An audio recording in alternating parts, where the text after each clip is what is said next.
It was early in the morning, and I couldn't sleep.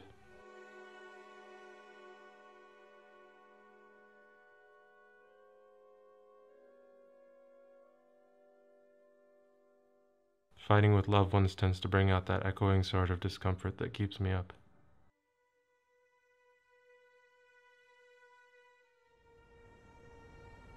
To raise my spirits, I decided to roll around town and wear myself out.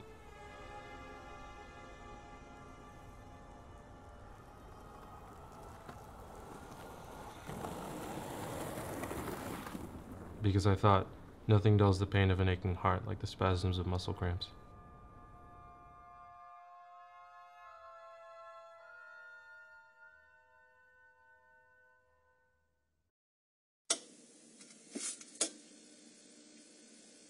But after several hours of throwing myself onto the concrete, I only ended up with a frustration that made me suffer more.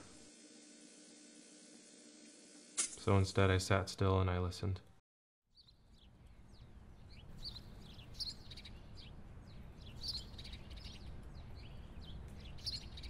It was nearly sunrise and the birds were at war. A choir of screeches melded together to form something like a chaotic symphony. And that, combined with the deep, milky blue sky, seemed almost hilarious. Because how could you be so disturbed when there's beauty all around you? And then I thought of myself, what brought me here, and I smiled. Because my problems, I thought, must truly be insignificant.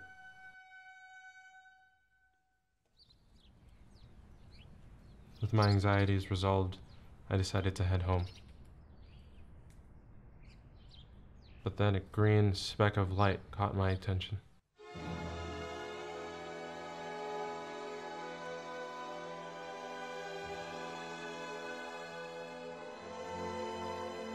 I found that light embedded within a brick wall on one of 5 screens. So often I'd passed this brick wall and not given it a second thought. In fact, I thought those screens were broken. But this morning they were on. And on each screen was a poem slowly being spelled out in luminous green letters. With the exception of a single screen, all of the other screens were opaque, so you could only make out the general shape of the words, but not the characters which made up those words. After a line of text was spelled out completely on the only visible screen, that screen would turn opaque, and the screen beside it became visible. This installation was so oddly disorienting, but I stood there for a long time, trying to distinguish meaning in the glimpses of poems I was given.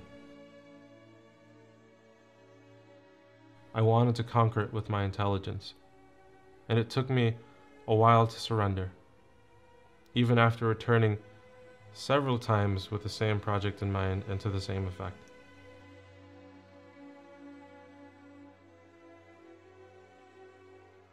The other day I looked online for an explanation about the significance of this wall, but I only found unsatisfying results.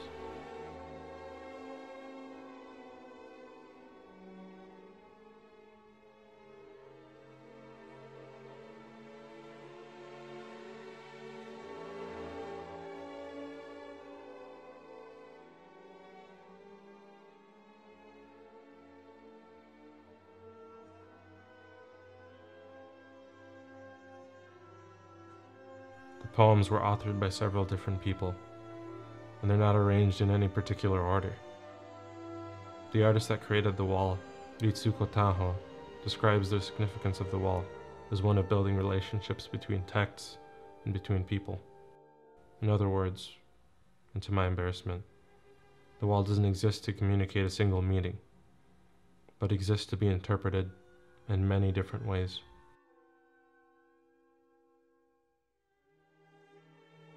But I wonder what compelled me to try to make sense of the wall in the first place. It seems like the most compelling aspect of that installation was its play between visibility and opacity, how at once you have clarity as well as uncertainty, both visually and mentally, and how that relationship or juxtaposition sets the limits for interpretation.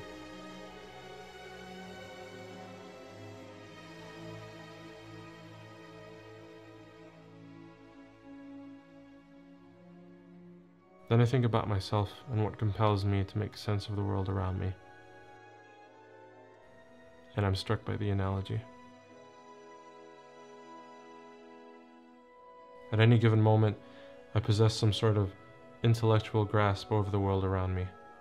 And if I needed to, I could write out a laundry list of my working assumptions about the world, things that I hold as constant. But at the same time, I know that I'm hopelessly ignorant about the world, and I can just as easily create an even greater list of things that I do not know. Those working assumptions make up the analytical framework that I use to make sense of the world, while the mysteries constantly challenge not only my conclusions about the world, but even the framework or schema itself. It seems clear to me now that interpretation can only exist in the play between uncertainty and clarity. The unusual reality of our existence is that we are forever thrown into question and constituted by what is unknown. All of the things that we hold as constant or claim to know about ourselves make up our identities. And our identities are fundamentally paired with or juxtaposed to the unknown.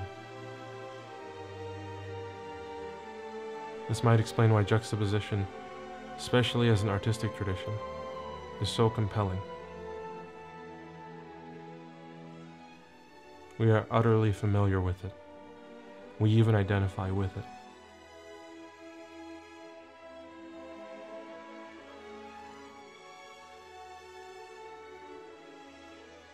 But maybe art exists to overcome our reality, to imagine a better world. As we are, we can't shake the uncertainty that governs our lives, but the artist can try. They can mold and shape a world in their image, everything organized under an absolute order, everything in its place. No more uncertainty. I wonder if that at all captures what we believe about beauty. That beauty is that single, most absolute order, which obtains for all things, and under which everything is certain. When we see beauty, what we really see then is a kind of relief from our reality, an escape, or even the naive promise that this dream can be realized, that we can live lives of absolute certainty.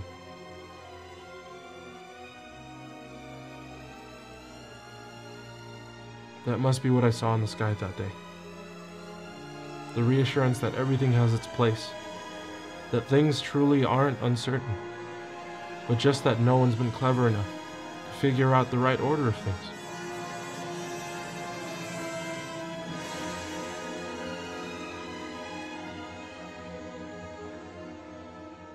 Back then, I was foolish enough to believe that.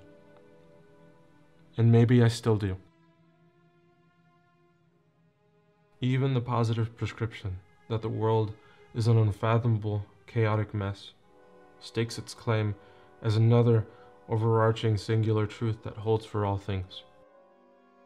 So it seems then that I'm still caught up in teasing out that absolute truth about the world, that perfect order.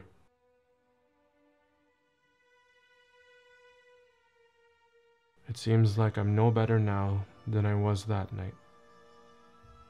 And maybe I never will be.